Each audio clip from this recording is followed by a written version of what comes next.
On va débuter. Tout d'abord, bonjour à toutes et à tous. Merci beaucoup aux représentants de l'hygiène d'être présents aussi, nous permettre d'avoir co-organisé ce webinaire. Pour débuter, je vous propose de juste revoir très rapidement le programme et vous faire une petite présentation très rapide des intervenants. Comme ça, on sera au clair pour tout le monde. Donc pour ce webinaire, donc on a co-organisé avec la Green Tech Innovation et l'hygiène. On vous propose d'avoir une présentation de l'offre de données et de services en ligne que propose l'hygiène. Ils vont vous présenter tout ça pour que ce soit un petit peu plus clair pour tout le monde et pour les nombreuses startups et entreprises qui sont intéressées. Il y aura aussi une brève présentation de l'hygiène Fab, qui est l'incubateur de l'hygiène. Et puis derrière, on aura un petit moment d'échange avec des questions et des réponses. Pour les questions, n'hésitez pas à les poser tout au fil de l'eau sur le chat que vous avez. Et puis nous, on va les récupérer pour qu'ensuite on va préparer ça en même temps pour le moment d'échange. Quand vous posez vos questions, n'hésitez pas à mettre bien vos prénoms, noms et entreprises et à nous indiquer à qui destiner ou voilà, ça vise quelle partie ou quel point de la présentation pour que ça soit plus facile derrière à gérer. Donc on a de présent, on a Maud Lagnès et Stéphanie Barrière-Riffort qui vont vous dérouler la petite présentation. Et puis derrière, on a Monsieur David Di Marco et Monsieur François Algordix qui seront aussi présents pour toute la partie questions-réponses. Je te laisse partager ton écran, Maud. Oui, on va démarrer cette présentation. Donc, comme vous l'a dit Antoine, on va faire ça à deux voix. Et merci à tous de vous être connectés. Et puis aussi, merci à la Green Tech Innovation de nous donner ce temps de parole aujourd'hui pour présenter notre offre. Donc, c'est Stéphanie qui va ouvrir cette présentation. Et je vais partager mon écran. Alors, l'écran, c'est celui-là, normalement. Partager. Et là, j'espère que vous allez voir. Est-ce que vous voyez bien la présentation? Oui, super. Super. Voilà. Je te donne la parole, Stéphanie. Oui, alors peut-être juste revenir sur l'ordre du jour, sur ce qu'on va effectivement dérouler ensemble, Maud. Effectivement, un petit point rapide sur… Vas-y, Maud. Stéphanie donc, va vous présenter en quoi l'hygiène est au service des politiques publiques. Ensuite, moi, je vais enchaîner par une présentation et un panorama rapide des données et services en ligne de l'hygiène. J'enchaînerai ensuite par une présentation de l'offre. Je vous indiquerai comment accéder à toute notre offre de données. Et puis, je vous expliquerai aussi en quoi IGN Fab, donc notre dispositif d'accélérateur de projet de l'hygiène, pourra vous aider aussi dans cette prise en main des données. Et on passera, comme l'a dit Antoine, à une session de questions-réponses tout à la fin. Voilà, donc c'est à Stéphanie. Yes, cette fois-ci, je reprends la main, Maud. Donc, effectivement, quelques mots pour se rappeler l'hygiène. Donc, on est opérateur d'État depuis évidemment quelques années la production et la diffusion de l'information géographique, avec depuis quelques années maintenant, depuis quelques temps, une réelle évolution justement de nos missions autour de plus en plus de l'aide aux porteurs des politiques publiques. Concrètement, ça veut dire de passer effectivement de ce qui fait notre ADN, donc qui est la production et la diffusion d'informations géographiques, mais en lien avec les besoins de plus en plus pressants, de plus en plus importants, qui est que ce que nous produisons, ce que nous diffusons, correspond aux attentes, aux besoins. Donc on va y revenir un tout petit peu plus loin dans la présentation. Cela fait évoluer évidemment les accompagnements qu'on peut avoir et les services, les données qu'on peut être amené à proposer. Maud, slide suivant. Ce qui nous amène l'IGN, slide suivant. Alors, voilà. Ce qui amène effectivement l'IGN à avoir, en tout cas l'information géographique, à être utilisée dans divers secteurs, Je prendrai 2 exemples, on pourrait en avoir des dizaines, évidemment des centaines. Je pense que vous vous rappelez malheureusement octobre 2020, la tempête Alex, où des avions ont volé très rapidement pour prendre des photographies aériennes, où derrière, eh bien, on va avoir l'impact sur la gestion de crise. Il va y avoir le lien avec l'aménagement, le réaménagement des territoires, le côté sécurité aussi de la population, et puis d'une manière plus générale, je dirais le lien avec le devoir de mémoire à un moment donné de se souvenir de ces événements. Un autre exemple, évidemment, sur l'information géographique, comment elle est utilisée, quelque chose d'un petit peu plus léger, même si on reste sur ces hauteurs. Eh bien, peut-être avez-vous entendu parler de l'initiative en cours sous l'égide du ministère de la Mer, Mon Sentier Vue du Ciel, qui invite tous citoyens que nous sommes à nous rendre sur le géoportail, donc le site gouvernemental donc de la diffusion des données géographiques et de diverses données métiers, où tous citoyens nous sommes, on est invité à repérer notre plus beau et à partager sentier littoral. Vous faites une petite capture d'écran et avec le hashtag Mon Sentier Vue du Ciel, de le partager sur Twitter ou Instagram. Bref, sur ces 2 petits exemples, vous montrez et vous illustrez évidemment le panorama des utilisations possibles de l'information géographique. Et bien entendu, qu'il y en aurait bien d'autres. Un mot de slide suivant. Ce qui nous amène, évidemment, et je l'ai un petit peu dit dans mon introduction tout à l'heure, l'IGN de plus en plus, donc vous l'avez compris, évolue dans sa production, dans sa diffusion des données géographiques. Il y a une véritable mutation par rapport à ça. Et sous l'égide de notre nouveau directeur général, qui est arrivé donc au mois de janvier, Sébastien Soriano, on va dire un principe autour du commun, nommé en interne les géocommuns, que vous pouvez retrouver. C'est sous cette dynamique autour de l'ensemble finalement et demain, cette information géographique, comment elle peut à la fois être plus démocratisée, plus utilisée, mieux fabriquée, mieux diffusée tous ensemble. Alors, certains d'entre vous ont peut-être déjà entendu les mots comme géoplateforme, donc comment construire ensemble un partage, un commun autour de la diffusion. C'est comment mieux fabriquer ensemble. Maud va vous présenter IGN Fab. C'est peut-être demain une géofabrique, quelque chose où l'IGN et d'autres acteurs. C'est un impact aussi sur la gouvernance. Aujourd'hui, l'IGN, bien qu'on ait un comité national de programmation, on produit cette information, mais demain, c'est de remettre sur la table ces éléments-là. Pour cela, peut-être là aussi avez-vous entendu parler, et je vous invite à y participer également. L'IGN a lancé une consultation publique autour de ce mot, de ce principe de IGN et les communs, qui est donc en ligne jusqu'au 4 juin, auquel, effectivement, autour de diverses questions sur la géographie, sur l'information géographique, l'ensemble des citoyens est amené à être consulté. Et évidemment, cela aura un impact sur comment demain, l'IGN, avec d'autres évidemment, nous pourrons produire, diffuser et inventer le monde de demain de la géographie. Maud, je te laisse continuer. Très bien, merci Stéphanie. Donc, moi, je vais donc vous présenter l'offre de données et des services en ligne de l'IGN. Voilà, donc pour cette présentation, on a rassemblé l'offre de données en 6 grandes familles. Donc, on va aborder les ortho-images, la cartographie, les données du patrimoine, les bases vectorielles, le parcellaire cadastral et enfin les données altimétriques et 3D. On va commencer avec l'ortho-imagerie aérienne et satellite. Donc, quand on parle d'ortho-imagerie, en fait, c'est l'image géographique du territoire national. En gros, c'est toute la France vue du ciel. Donc, on a différents produits d'ortho-imagerie, comme la BD Ortho de résolution 20 cm, par exemple, et puis aussi les images Pléiades. Donc, les usages de cette ortho-imagerie sont assez classiques. Hein.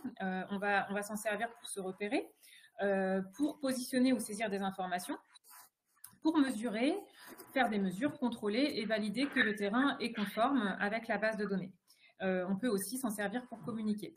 Donc, je vous ai indiqué en bas de l'écran un lien vers un webinaire qui a été fait il y a à peu près 2 ans, je crois, mais qui reste encore d'actualité, sur les référentiels images de l'IGN. Donc, je vous invite à aller consulter éventuellement ce webinaire. Et donc, ça pointe vers la chaîne YouTube de l'IGN sur laquelle vous retrouverez un grand nombre de vidéos des tutoriels sur la façon d'utiliser les cartes, des tutoriels sur la façon d'utiliser Géoportail, par exemple, et vous retrouverez aussi toutes les conférences en ligne que l'on a pu faire jusqu'ici sur nos données. Mais je vous représenterai ce site un petit peu plus tard dans la présentation. Voilà, donc je repasse la parole à Stéphanie pour toute la partie cartographie. Alors, en effet, il se peut qu'un très grand nombre d'entre vous connaissent l'approche aux données IGN ou au besoin d'utiliser les données IGN parce que vous développez des applications mobiles, vous développez des solutions sur site web et un premier usage, c'est la cartographie. Disposer d'une carte pour venir ajouter des indications, des données métiers. Je vous l'ai dit, je le redis tout à l'heure, l'IGN évolue dans ses processus de fabrication, dans sa mise à disposition de données, de services qui doivent vous être le plus utile, le plus facile d'utilisation, on va dire, et ce pourquoi, à aujourd'hui, vous avez un produit qui vous est absolument destiné à usage professionnel, qui se nomme le plan IGN. V2 parce qu'on avait une version 1, mais le plan IGN. C'est une pyramide écran multi-échelle où on va évidemment passer à différents niveaux de zoom, d'un niveau France entière à une échelle, alors vous connaissez notamment l'échelle au 1/25 millième, mais une échelle encore plus précise. Et au travers de cette pyramide écran multi-échelle, vous pouvez même accéder à la partie vecteur tuilé. Alors ça, c'est très important pour ce que vous allez créer dans vos solutions, dans vos applicatifs, puisque vous allez pouvoir accéder à des styles, épuré, noir et blanc et outdoor, mais surtout, c'est que derrière, vous allez pouvoir personnaliser le fond, rajouter des données métiers. Alors, je n'ai pas le temps, évidemment, de vous présenter tout le plan IGN, et notamment le plan IGN vecteur tuilé, mais s'il y avait une chose que vous avez à retenir sur ce début de présentation, c'est oui, l'IGN met bien à disposition une pyramide écran multi-échelle qui va me permettre, moi, développeur de solutions logicielles, applicatifs ou autres, qui est totalement fait pour une orientation numérique. Alors, certains d'entre vous connaissez peut-être cette version de pyramide écran, mais ce qu'on appelle scan. Sur la partie gauche de l'écran en bas, vous avez un petit fond de carte basé sur Marseille, par exemple, avec une petite carte. La pyramide écran scan, en fait, c'était l'assemblage, le scan, qui est donc l'image, si on ouvrait la carte papier à différentes échelles. Et pourquoi on a fait évoluer ces processus et qu'aujourd'hui on est fiers de venir vous présenter le plan IGN et de vous dire de l'utiliser, c'est tout simplement parce que l'accès au plan IGN par le flux en API, on reviendra sur évidemment l'accès aux données IGN, comment elles se formalisent, bénéficie d'une mise à jour mensuelle. Et ça, c'est important. Ça veut dire que tous les mois, par rapport au mois précédent, des informations qui ont été saisies dans nos bases de données, dans notre donnée socle, vous les retrouvez dans un pas de temps d'un mois, et même dans quelques temps, on aura quelques champs qui pourront avoir des mises à jour style tous les 10 jours. C'est pour ça que l'évolution de cette pyramide écran qui est passée du scan, donc qui était une image, vers la pyramide écran multi-échelle autour du plan, est vraiment une donnée importante dans votre utilisation puisqu'elle bénéficie de cette mise à jour mensuelle. Évidemment, l'accès au plan IGN, il peut se faire en téléchargement en version autonome, mais là aussi, Maud reprécisera ces points-là sur comment accéder aux données IGN. Et là, par contre, comme ça nous demande de packager la mise à disposition, la mise à jour est cette fois-ci annuelle. Donc, je ne vais pas rentrer plus en détail, mais déjà retenez ce premier step qui est, voilà, l'IGN met à disposition un fonds numérique qui a une mise à jour mensuelle, qui est totalement adaptée pour des usages professionnels. Vous pouvez rajouter des données, vous pouvez modifier. Ça s'appelle le plan IGN. Maud, je te laisse avancer. Merci. Donc, quelques mots sur le patrimoine historique. Donc, de quoi on parle quand on parle de patrimoine historique? Eh bien, il s'agit de la mise à disposition des cartes et des photos aériennes anciennes de l'IGN qui existent sous deux formats. Donc, un format assez simple, dématérialisé. Il s'agit en fait de scanner les cartes et les photos aériennes. Et puis, vous avez une forme un petit peu plus avancée qui va être exploitable dans vos outils web et SIG. Donc, on parle là de scan historique, donc avec le scan 50 des années 50, le scan état-major du 19e siècle et la carte de Cassini qui, elle, est du 18e siècle. Vous accéderez aussi à l'ortho historique, donc avec un premier millésime dit de 1945-1965, qui va vous permettre, lui, d'accéder donc à cette ortho historique et qui va être utile notamment pour tout ce qui est simulation d'évolution des territoires. Et vous avez aussi la BD Carto état-major. Donc, je vous ai mis là sur cette capture d'écran ici à droite un lien vers notre site qui s'appelle remonterletemps.ign.fr, qui est un outil assez sympa à utiliser qui justement va vous permettre d'évaluer la façon dont les territoires ont évolué au cours des années. Donc là, vous avez par exemple, vous accéderez donc sur ce site à toutes les données dématérialisées. Vous pourrez y consulter les fonds de type scan et puis aussi les orthos. Donc là, vous avez sur cet exemple une ortho récente, hein, ici une ortho historique, et puis là, le fond de carte Cassini. Donc, vous voyez bien comment le territoire a évolué en fonction des années. Donc, on va passer maintenant à la famille des données vectorielles. Donc, avec probablement la plus emblématique des bases de données, qui est la BD Topo. Donc, un petit rappel, pour ceux qui ne connaissent pas, les bases de données vectorielles, ce sont des bases de données géométriques, donc composées de lignes, de points et de polygones, qui vont permettre de représenter des objets du monde réel, comme les routes, les cours d'eau, les bâtiments, ce genre de choses. Donc, la base de données de l'IGN est une description vectorielle 3D des éléments du territoire et de ses infrastructures. Elle est de précision métrique. Et elle est exploitable à différentes échelles, donc de grandes échelles, donc du 1 5 millième par exemple au 1 50 millième. Donc pour ceux qui ne sont pas tout à fait familiers, quand on est au 1 5 millième par exemple, ça signifie que 1 cm sur la carte représente 50 mètres en réalité. Donc cette base de données topographiques, elle comprend de nombreux thèmes. Le thème administratif qui va vous représenter toutes les unités administratives de l'INSEE par exemple. Vous avez le thème adresse, le thème bâti, le thème hydro, où vous allez avoir tous les réseaux d'eau et surfaces d'eau qui vont être représentés, les lieux nommés, donc les lieux ou les lieux-dits qui possèdent un toponyme et qui décrivent un espace naturel ou un lieu habité. Vous allez avoir également le thème occupation du sol, donc là il va s'agir de la végétation et de l'estran notamment.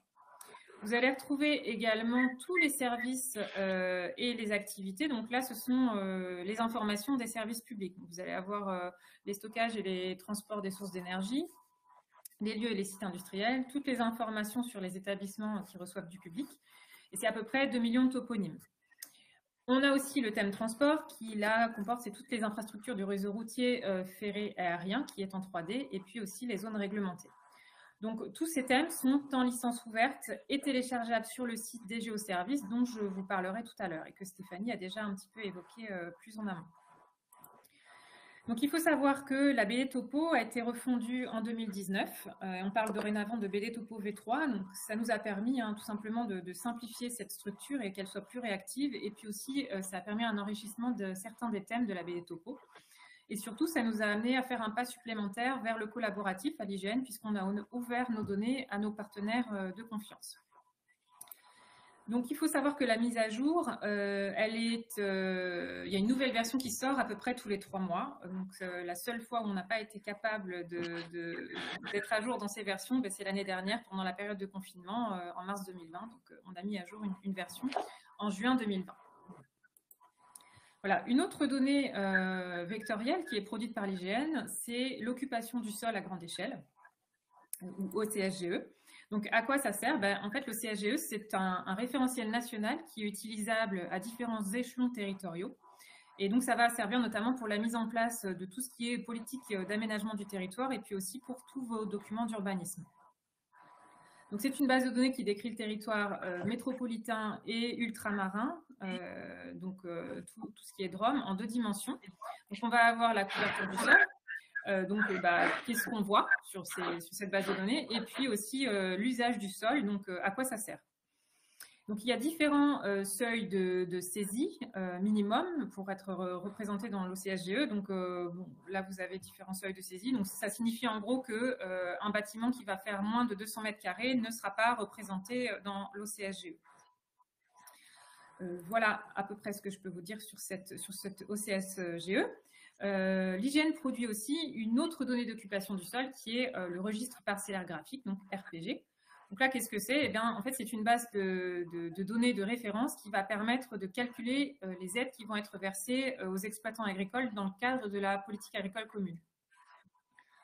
Donc, l'IGN a signé une convention tripartite avec le ministère de l'Agriculture et de l'Alimentation et puis avec l'Agence des services de paiement, qui est le plus gros payeur de la quasi-totalité des aides européennes qui sont versées dans le cadre de la PAC. Et donc, dans le cadre de cette convention tripartite, il a été convenu que l'IGN, du coup, diffuse une version anonyme des données graphiques du RPG associées à certaines des données qui sont déclarées par les exploitants. Donc, c'est vraiment le RPG, une mine d'informations très détaillée sur l'occupation du sol et les structures foncières. Là, on parle de à peu près 9 millions de parcelles. Donc, on a ce niveau de précision donc, pour les versions qui sont après 2015, parce qu'avant 2015, on ne descendait pas aussi bas. On n'avait que les îlots agricoles qui étaient fournis par cette base de données. Voilà. Donc, un autre référentiel que l'on produit à l'IGN, c'est le référentiel géographique forestier. Donc, il faut savoir que l'IGN a fusionné en 2012 avec l'Inventaire forestier national, ou IFN, pour devenir l'Institut national de l'information géographique et forestière. Donc, du coup, c'est entré dans nos missions que nous devons faire un inventaire et produire un référentiel géographique forestier. Donc, ce référentiel, il est composé de 2 bases de données. Il y a la BD Forêt V1 et puis la BD Forêt V2. Donc, la première base de données a été constituée entre 1987 et 2006. Et c'est une base de données qui va vous présenter la structure des peuplements et puis la composition dominante des forêts. Donc, la surface minimale de cartographie de cette base de données, c'est à peu près 2,5 hectares. Donc, pour vous donner une idée à peu près de la surface minimale de représentation, c'est à peu près 3 terrains de foot. Donc, c'est assez énorme. C'est une base de données qui a une nomenclature départementale qui varie d'à peu près 15 à 60 postes. Donc, les postes, ce sont les noms des espèces forestières. Voilà, c'est une donnée qui est disponible au niveau départemental. L'autre composante de ce référentiel géographique forestier, c'est la BD Forêt V2 qui, elle, a été constituée entre 2007 et 2018. C'est vraiment une base de données de référence qui, elle, a une nomenclature nationale et homogène et qui a une approche par essence forestière. Et là, pour cette BD Forêt V2, on a abaissé le seuil de cartographie. On n'est plus à 2,25 hectares, mais à 0,5 hectares. Voilà, c'est une donnée qui est également compatible avec le référentiel géographique à grande échelle. Une autre donnée sur la forêt que produit l'IGN, c'est l'inventaire forestier national. Donc, c'est un inventaire statistique qui est fait tous les ans. Donc, on inventorie les ressources forestières, donc indépendamment de toute question de propriété privée ou publique. Donc, c'est-à-dire que l'IGN a le droit de rentrer dans n'importe quel domaine forestier. Donc, on collecte en 7000 nouvelles placettes chaque année et on revient sur les 7000 placettes qui ont été étudiées 5 ans auparavant, ce qui fait qu'on produit annuellement des données sur 14 000 placettes. Donc, ces résultats d'inventaire sont ensuite publiés dans un mémento qui est annuel également. Donc, vous allez pouvoir y retrouver des données qui vont être à propos de... qui vont vous donner des informations sur les surfaces forestières. Donc, on sait qu'en France, on est à près de 17 millions d'hectares de forêt, ce qui représente à peu près un tiers de la France, donc un tiers du territoire, ce qui est assez grand. On va aussi avoir des données sur les stocks de bois, le volume de bois. On sait aujourd'hui que la forêt française s'accroît de 90 millions de mètres cubes par an. On sait aussi que, par exemple, la surface de bois mort, c'est à peu près 10 millions de mètres cubes. Vous allez retrouver dans cet inventaire des informations aussi sur la composition des espèces, leur âge, et puis vous avez des données sur l'écologie, donc comme la composition floristique, les habitats forestiers, etc. Là, sur la droite, je vous ai mis une capture d'écran du site de l'inventaire forestier sur lequel vous allez pouvoir retrouver toutes les données dont je viens de vous parler. Donc, je vais maintenant vous parler du parcellaire cadastral. Donc, à quoi ça va vous servir, le parcellaire cadastral? Comme son nom l'indique, vous allez pouvoir identifier, localiser et puis représenter la propriété foncière. Donc, pour la petite histoire, l'IGN produisait auparavant un produit qui s'appelait la BD parcellaire, qui était une des composantes du référentiel à grande échelle. Donc, à partir des données du plan cadastral informatisé, PCI de la DGFiP, donc la Direction générale des finances publiques. Donc, ce produit a été figé. On a arrêté de l'entretenir à partir de janvier 2019. Mais pour autant, vous pouvez quand même trouver, si ça vous intéresse, la dernière version de cette BD parcellaire en téléchargement libre sur le site des Géoservices. Donc, à la place de cette BD parcellaire, l'IGN propose un nouveau produit, un nouveau service en ligne qui s'appelle le Parcellaire Express, PCI, qui est issu du plan cadastral informatisé vecteur de la DGFiP. Donc, pour accompagner les utilisateurs et ne pas trop les perturber, l'IGN a conçu ce nouveau produit, donc Parcellaire Express PCI, avec une structure identique à celle de la BD parcellaire. Et donc, l'avantage, évidemment, c'est que comme cette ressource est issue du PCI, elle est mise à jour à chaque nouvelle diffusion du PCI sur le site cadastre.data.gouv.fr, donc tous les 3 mois. L'IGN coproduit également avec la DGFiP un autre produit, c'est la représentation parcellaire cadastrale unique ou RPCU. Donc, cette RPCU est vraiment un chantier de modernisation du plan cadastral. Donc, à terme, c'est la RPCU qui doit devenir la référence en matière de découpage parcellaire et de représentation du bâti. Donc, l'idée, c'est qu'on met en œuvre cette RPCU. Les travaux ont démarré pour un nombre limité de départements et puis on prévoit ensuite une extension progressive à l'ensemble du territoire. Donc, à ce jour, vous avez 3 départements qui sont diffusés en version RPCU et puis 4 autres départements qui sont en cours de mise à jour et de contrôle par la DGFiP, donc le Loiret, la Charente-Maritime, l'Ain et la Loire-Atlantique. Donc la RPCU, elle repose sur 4 grands principes que vous trouvez ici. Donc, notamment, le premier, c'est la continuité géographique, c'est-à-dire qu'on vise à produire un cadastre sur l'ensemble du territoire qui doit être en conformité avec la réalité du terrain. Il doit être avec un niveau d'exactitude qui doit être égal à celui du PCI ou du RGE. Il doit être disponible au format vectoriel du plan cadastral et toujours en cohérence nationale avec les autres données du RGE. Donc là, la BD parcellaire et le Parcellaire Express PCI, ce sont 2 données qui sont diffusées sous licence ouverte également sur le site des Géoservices. Donc quelques mots maintenant sur les données altimétriques et 3D que l'on produit à l'IGN. Donc là, on va parler de modèles numériques de terrain et de modèles numériques de surface, donc MNT, MNS. Donc ce qu'on entend par MNT, c'est la description altimétrique du sol. Donc, c'est ce que vous voyez matérialisé ici avec les petits points bleus sur ce schéma. Et ce qu'on entend par MNS, c'est la description altimétrique du sursol. Donc là, on parle des arbres, du bâti, de la hauteur par rapport au sol. Donc là, c'est ce qui est matérialisé ici sur ce petit schéma en rouge. Voilà. Donc là, MNT, MNS, c'est vraiment le cœur de notre offre de données altimétriques. Donc, on construit depuis quelques années un référentiel sur la métropole et en Outre-mer, donc à partir de données assez diverses. Donc, on construit ce référentiel à partir d'acquisitions LIDAR de l'IGN grâce à notre flotte d'avions et puis grâce aux données acquises par les partenaires. On construit ce référentiel aussi à partir de corrélations d'images aériennes et de données radar pour certaines zones de montagne. On a ces MNT qui se retrouvent dans 2 gammes de produits à l'IGN. Donc, on a la BD Alti, qui est un modèle de faible précision avec un maillage de 75 à 25 mètres, pardon, pas centimètres. Et on a un autre produit qui s'appelle le RGE Alti, qui lui est de plus grande précision puisque son maillage va de 5 à 1 mètre. Donc, une autre donnée 3D dont on va vous parler, ce sera la dernière de cet inventaire des données de l'IGN, c'est le LIDAR HD. Donc, comme je viens de l'évoquer dans la slide un petit peu plus haut, donc, depuis 2010, l'IGN acquiert des nuages de points LIDAR de densité standard, c'est-à-dire à 2 points par mètre carré, pour produire le modèle numérique de terrain. Donc, de 2010 à 2020, on a acquis 200 000 km² de données avec une densité de 2 points par mètre carré. Donc, depuis l'an dernier, l'IGN s'est engagé dans un programme LIDAR haute densité, donc lui à 10 points par mètre carré cette fois-ci. Donc l'idée, c'est vraiment de disposer d'une cartographie très dense et très précise en 3D du territoire national d'ici à 2025. Donc c'est la quasi-totalité du territoire. Là, on parle de la métropole et de l'ensemble des départements d'outre-mer, à l'exception de la Guyane qui, elle, fera l'objet de mesures spécifiques. Donc, ce programme LIDAR HD, comme sa densité est plus grande, eh bien, ça va permettre d'élargir les usages que l'on peut en faire. Donc, on va pouvoir notamment améliorer la caractérisation des forêts.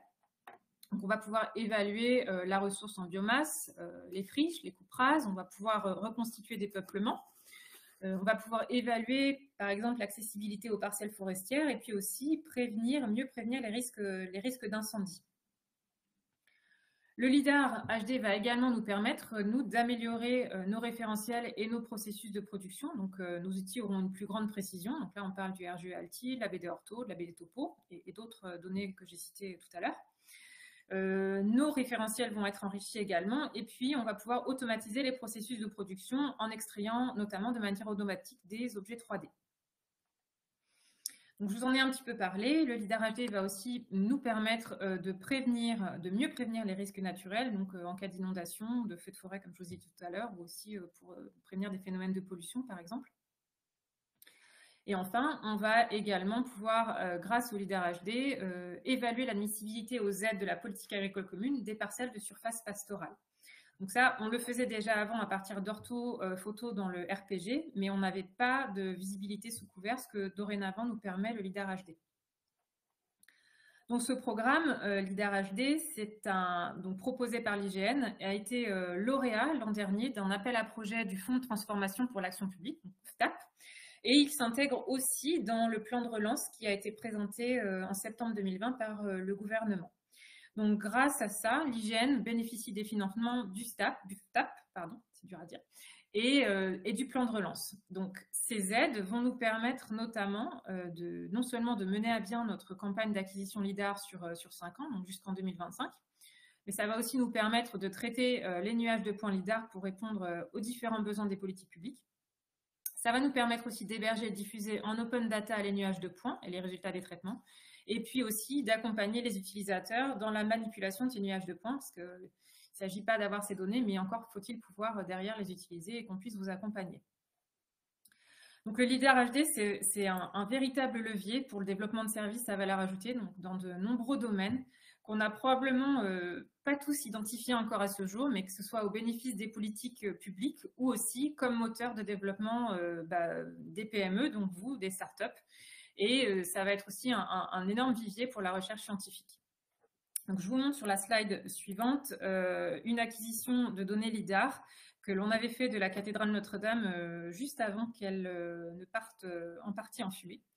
Et puis là, sur ces captures d'écran à droite, vous voyez une image qui a été acquise à 10 points par mètre carré, donc en haut. Et vous voyez bien la différence avec un LIDAR de densité beaucoup plus faible à 2 points. Donc c'est vraiment beaucoup plus net sur cette image en haut.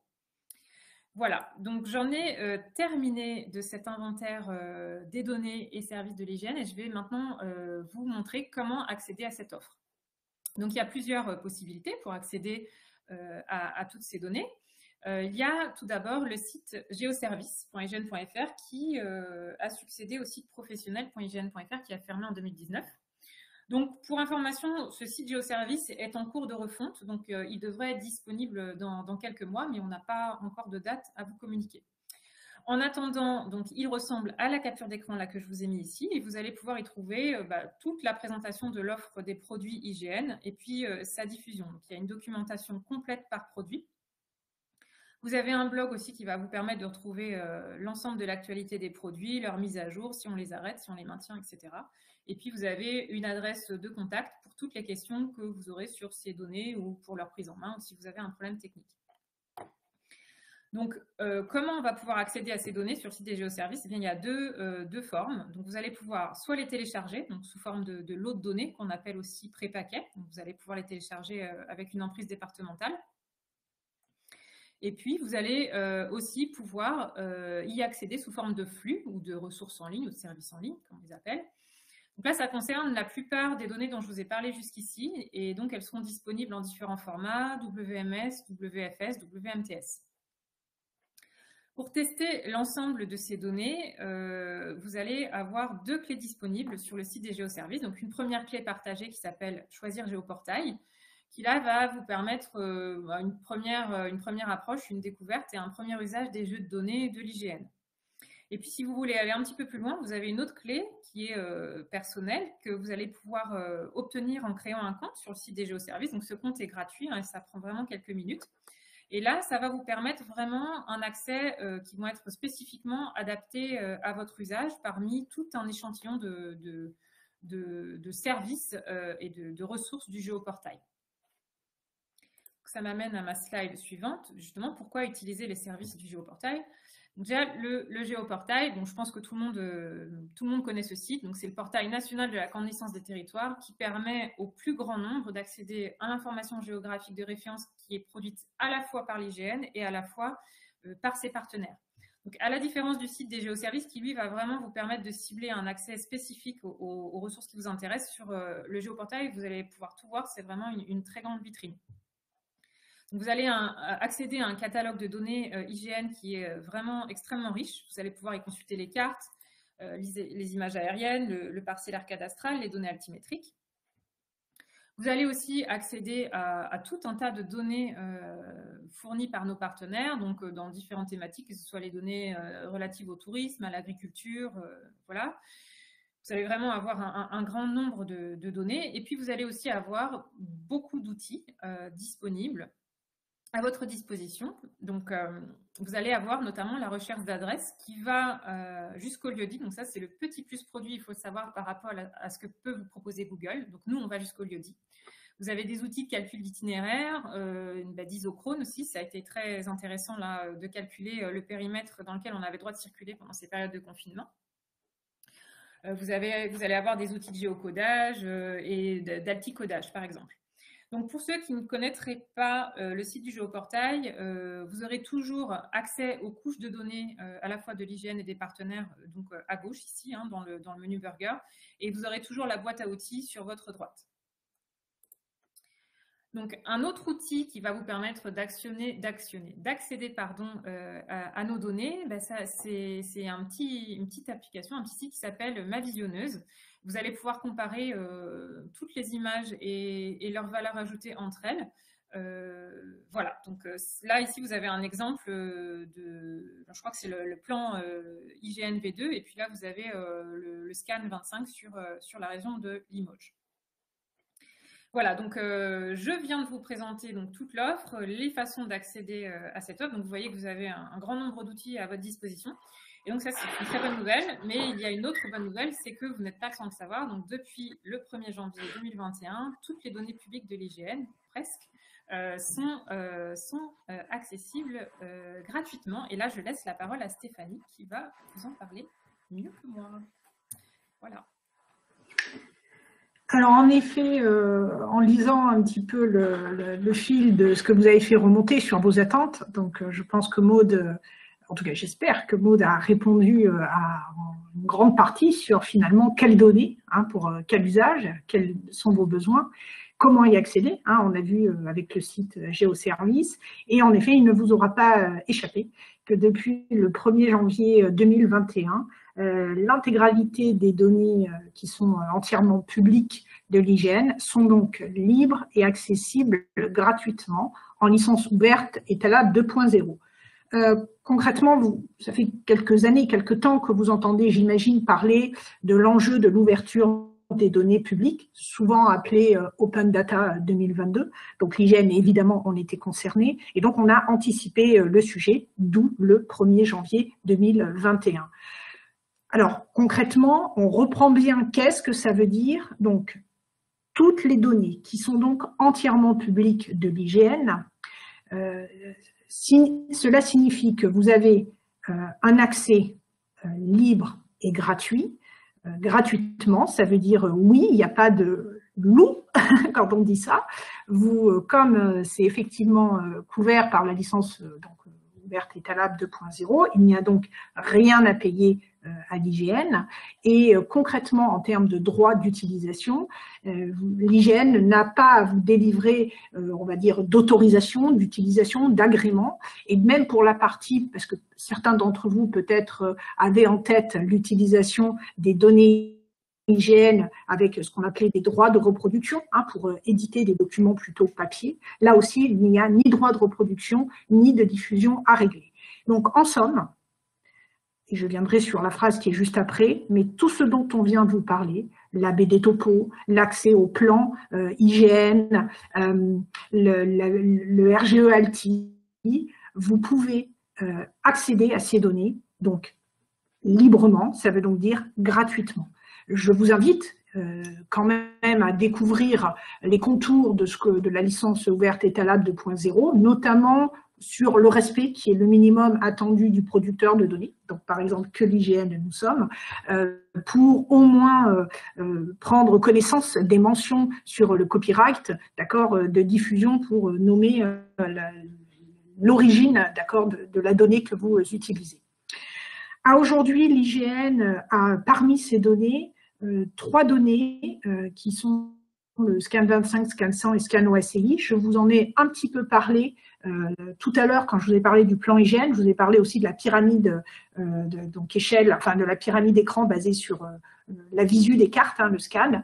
Et donc ces 3 données-là, à date, ne sont pas concernées par cette ouverture puisqu'elles comportent des données tierces qui ne sont pas des données IGN, qui ne sont donc pas des données publiques et donc des données entièrement publiques. Donc là, je mets à part évidemment ce sujet-là, puisqu'il y a un barème public de ces données qui, elles, restent payantes. Alors pour ceux qui pouvaient connaître, on va dire jusqu'à présent, les principes de tarification, on reste sur de la consommation de data, enfin de la transaction sur consommation de data, enfin rien de nouveau par rapport à ça.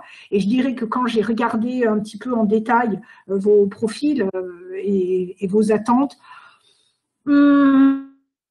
nonobstant de ce que j'aurais pu ne pas voir, je dirais que vous n'êtes pas concerné par ces produits-là. Normalement, vous avez une utilisation au-delà de majeur, quasiment à 100% de l'intégralité des données qui sont donc bien entièrement libres et donc désormais gratuites. Donc vous retrouvez sur le bas de la présentation différents liens qui vont vous faciliter l'accès au sein du site GeoService pour accéder gratuitement à l'offre, aller directement à la page de téléchargement donc des prépaquets que Maud vous a expliqué pour récupérer la BD topo, différentes données. Et puis évidemment, une adresse de contact qui est importante, on la remet ici, pour, on va dire, l'usage et l'utilité des données IGN.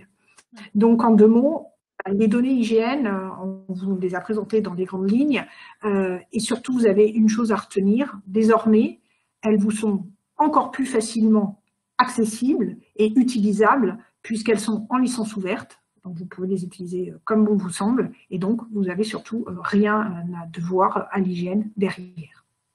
C'est bon, Maud, tu peux avancer sur le slide suivant.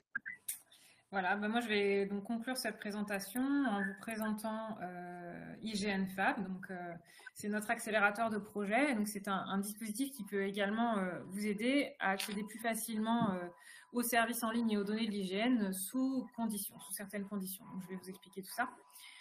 Donc pourquoi est-ce qu'on a créé IGN Fab? Donc c'est né d'une volonté de faciliter l'open innovation au sein de l'Institut et puis aussi de s'ouvrir à de nouveaux partenaires économiques comme vous, comme les startups par exemple. Donc on a créé IGN Fab en 2014, donc c'est un accélérateur de projets de géoservices qui s'adresse à vous, startups, TPE, PME. Vous qui utilisez donc la description du territoire et la géolocalisation, il faut aussi avoir un intérêt d'utilisation des données de l'IGN, bien sûr, donc dans des secteurs qui sont très variés, donc environnement, urbanisme, énergie, climat, santé, par exemple. Donc, comment on fonctionne à IGN Fab? Donc, on fonctionne par appel à projet thématique. En général, on en mène à peu près un par an, c'est la fréquence.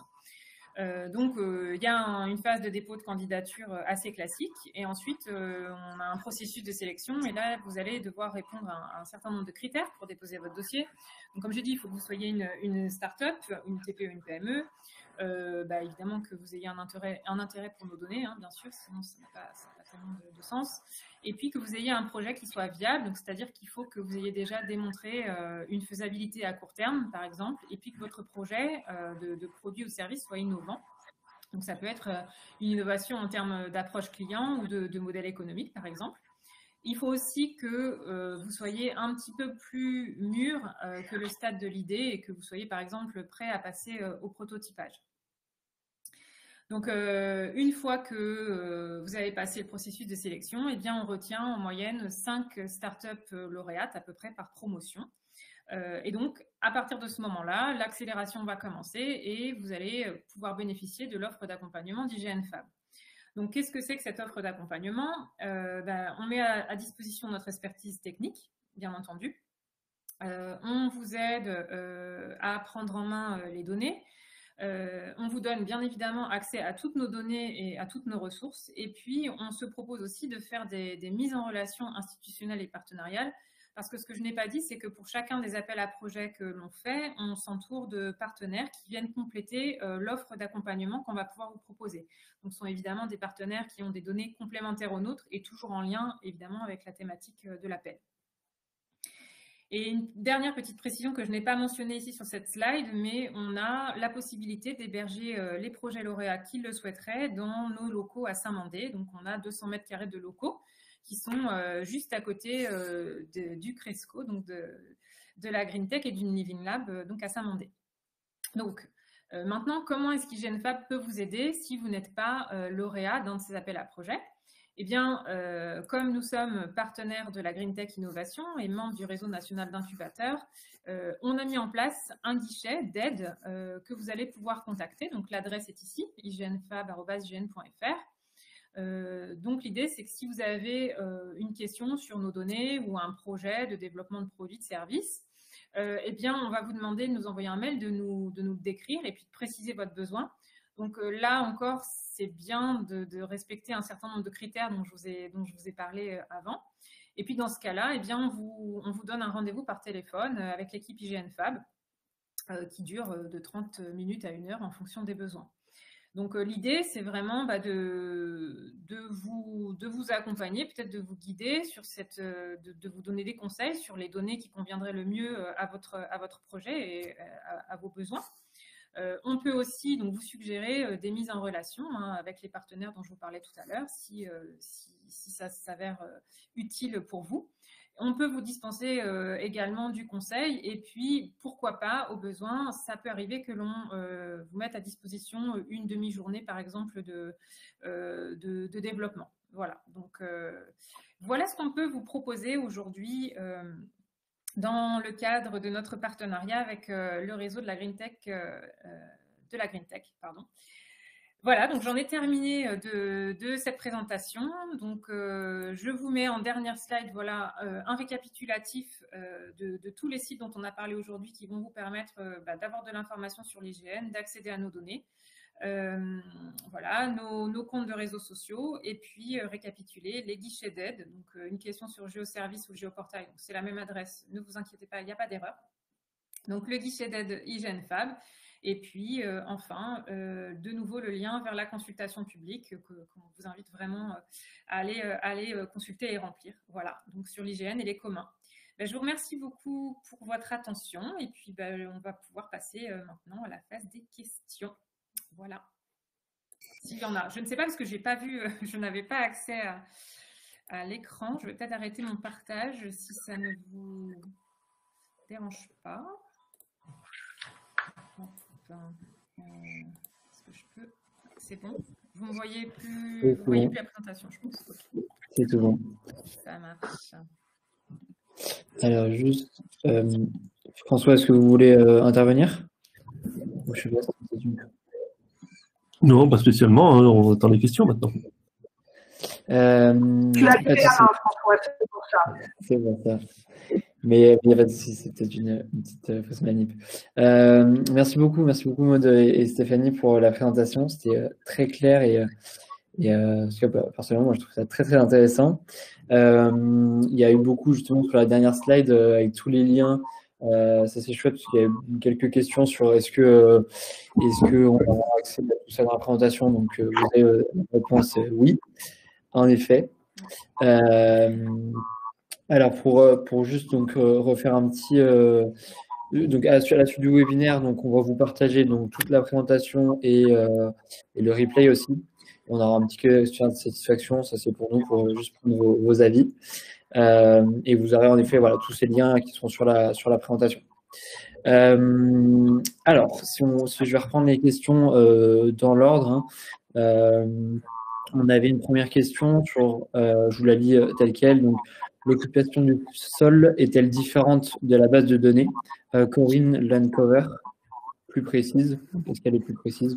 Donc c'était une question par rapport à la base de données Corinne Landcover.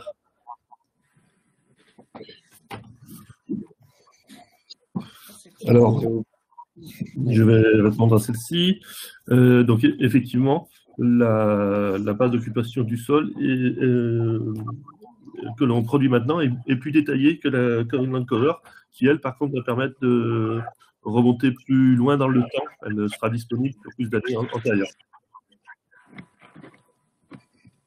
Ok, premier bon élément de réponse, merci. Je regarde en même temps si on n'a pas eu... si on n'a pas en parallèle. Autre question, donc cette fois, la question est quelle est la fréquence de mise à jour du RPG, la PAC étant une déclaration annuelle? Je vous pose la question, donc quelle est la fréquence de mise à jour du RPG, la PAC ou PAC étant une déclaration annuelle? Donc on a une mise à jour annuelle. Et donc on fait la collecte pour tous les ans pour la PAC et je pense qu'on a dû mettre en diffusion peut-être celle de 2020 maintenant, j'ai plus la date, je n'ai pas regardé la dernière version disponible sur le géoportail, mais voilà. Ok, très bien, merci beaucoup. Ensuite, autre question. Donc la base de données RCPU pour les départements déjà traités est-elle disponible sur le site Géoservice? C'est une question qui arrivait juste avant la présentation, donc peut-être que vous y avez répondu. Donc la base de données RCPU pour les départements déjà traités est-elle disponible sur le site Géoservice? Alors, tout à l'heure, ça a été présenté dans la présentation, il y avait 3 départements qui sont effectivement accessibles. Je suis en train de regarder en parallèle si on les voit tout de suite accessibles.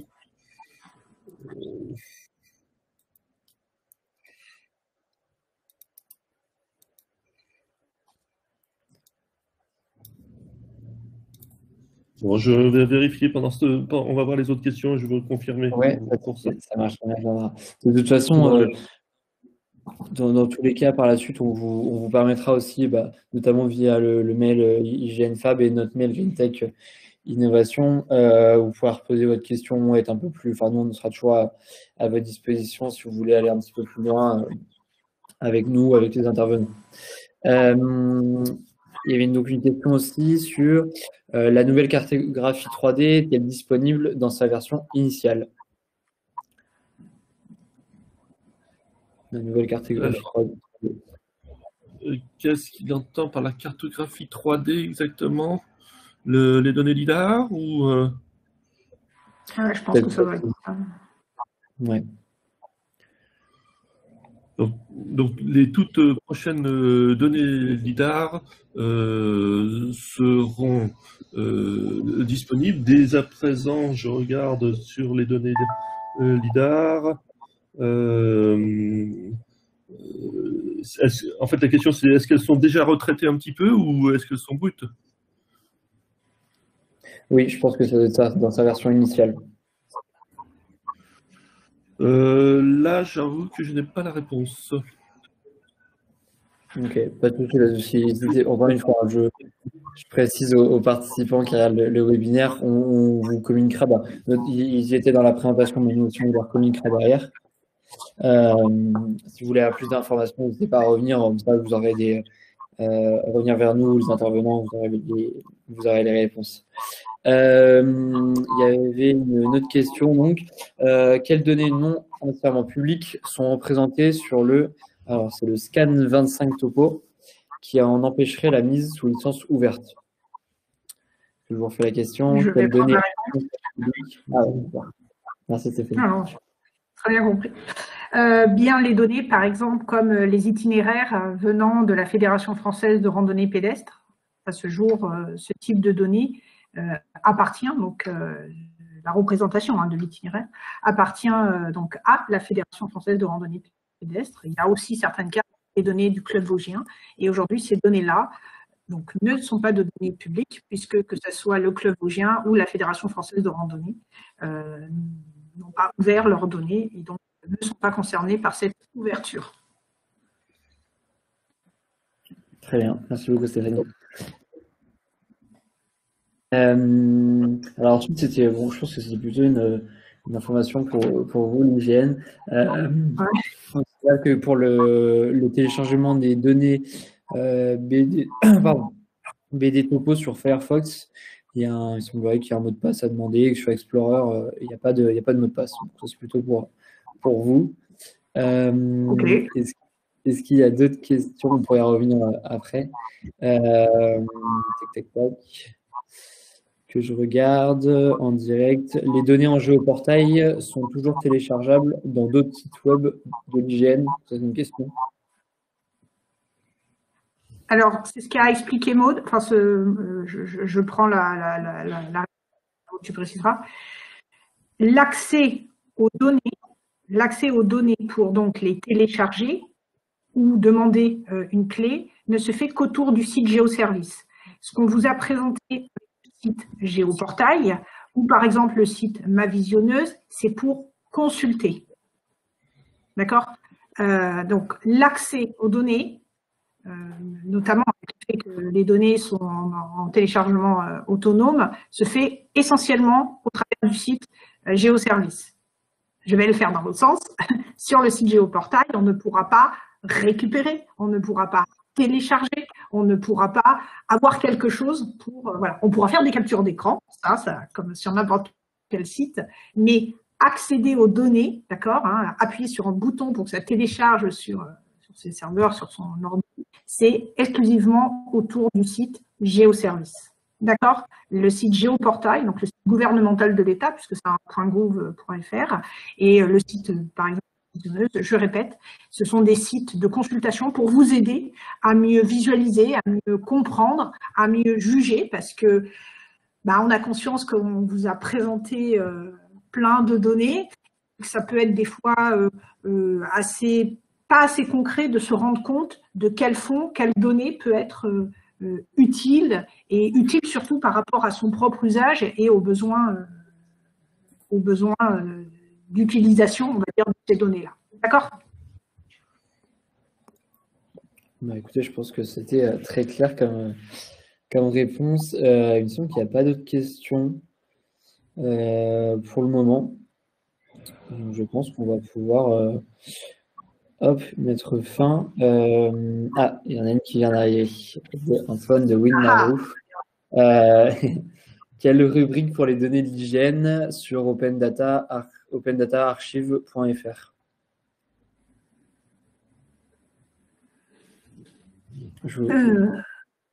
Qui prend là, je ne saurais pas répondre. François, tu aurais une idée? Je pense qu'ils en ont cherché un certain nombre. Savoir précisément ce qui a été émis, je ne sais pas. Ouais. Tout simplement, on va dire que c'est un contournement dans la situation actuelle où la disponibilité, l'annonce de la disponibilité des données gratuites ont conduit à une certaine surcharge de nos serveurs. Et donc, pour contourner ce problème, certains proposent leur propre serveur où ils ont récupéré des éléments et ils les diffusent en plus de notre service de diffusion surchargé. J'aurais pu en effet le préciser tout à l'heure, mais qui n'était pas évidemment voilà, la question directe. Mais tu as raison, François. Merci pour la réponse. Il y en a encore deux, et puis après on pourra arrêter. Alors, il y a une première question. Donc, est-ce que vous avez un lien? Alors ça sera aussi avec les liens. Est-ce que plutôt il est présent sur la présentation? Est-ce que vous avez un lien avec les données cartographiques de georisque.gouv.fr? Pardon? J'ai pas. Alors, je répète, est-ce que vous avez un lien avec les données cartographiques de georisque.gouv.fr?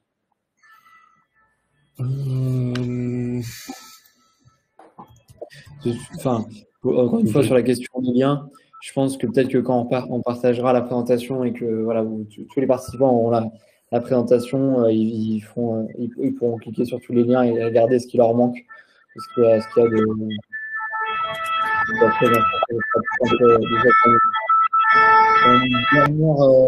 on a une dernière petite question assez spécifique. Existe-t-il des données en emprise des chaussées et trottoirs?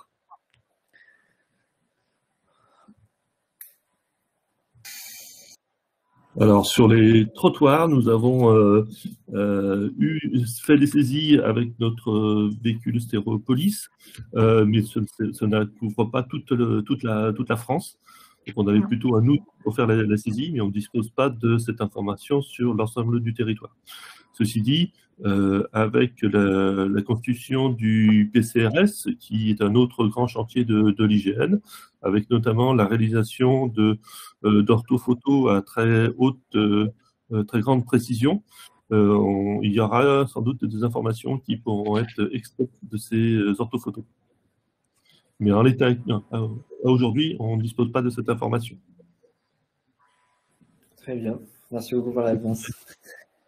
Écoutez, il me semble que c'est tout. Et puis, de toute façon, il est 16h, on va pouvoir mettre fin à ce webinaire. Est-ce que vous voulez ajouter une dernière petite chose?